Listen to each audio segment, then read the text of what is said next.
Nouvelle dépêche aujourd'hui. Redéploiement d'Al-Qaïda en Afrique. Le Maroc tire la sonnette d'alarme.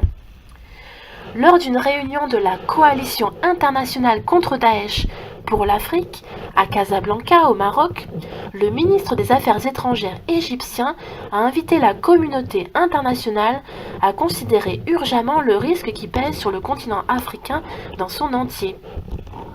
C'est une menace que l'émergence de Daesh avait quelque peu fait oublier, du moins dans les gros titres de la presse occidentale. La nébuleuse Al-Qaïda connaît pourtant une phase de regain d'activité sur le continent africain.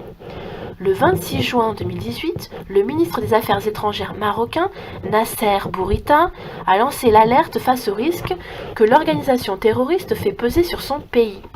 Je cite, « Le Maroc a déjà attiré l'attention sur ce problème il y a plus d'une quinzaine d'années », a rappelé le ministre à l'occasion d'une réunion régionale de la coalition internationale contre Daesh pour l'Afrique qui se tenait à Casablanca, au Maroc, je le rappelle. Annonçant qu'environ 10 000 combattants du groupe État islamique et d'Al-Qaïda au Maghreb islamique étaient présents sur le continent africain, il a estimé que la branche la plus active d'Al-Qaïda se trouvait désormais au Maghreb, donc au Maroc, en Algérie et en Tunisie. Selon Nasser Bourita, plusieurs facteurs expliquant la progression du phénomène terroriste et le développement d'Al-Qaïda dans la région. La fragilité politique, le sous-développement économique, la croissance démographique, la multiplication d'acteurs non étatiques, donc les ONG, organisations non gouvernementales, dont j'ai parlé dans une précédente vidéo, etc., dit-il. Tout cela peut attirer les mouvements terroristes vers l'Afrique, a-t-il résumé. Donc en fait, ce sont les organisations non gouvernementales qui sont toutes en train de se diriger vers l'Afrique pour dépecer l'Afrique comme ils viennent de dépecer Haïti et le Moyen-Orient notamment, ainsi que l'Asie du Sud-Est. En conséquence, le Maroc a appelé les différentes régions menacées à s'unir et à mettre en place, je cite, une synergie d'action.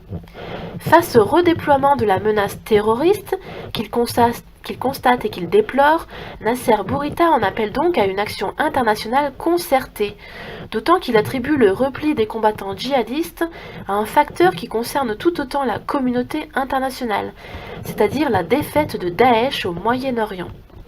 Si le problème est donc, selon lui, de nature internationale, il n'en reste pas moins que l'Afrique est désormais la cible première des terroristes islamistes. Comme le souligne le diplomate marocain, le continent est le territoire sur lequel se produit le plus grand nombre d'attentats, juste après le Moyen-Orient. Je cite, « Il y a eu 22 fois plus de victimes du terrorisme en Afrique qu'en Europe l'an passé, ajoute-t-il, pour illustrer son propos et souligner l'urgence de la situation. » Donc je viens de vous lire un article sur RT, la dépêche vient de paraître. J'espère que ça vous sera utile. N'hésitez pas à liker, c'est gratuit, à vous abonner, c'est gratuit aussi, et à partager pour qu'un maximum de gens puissent savoir.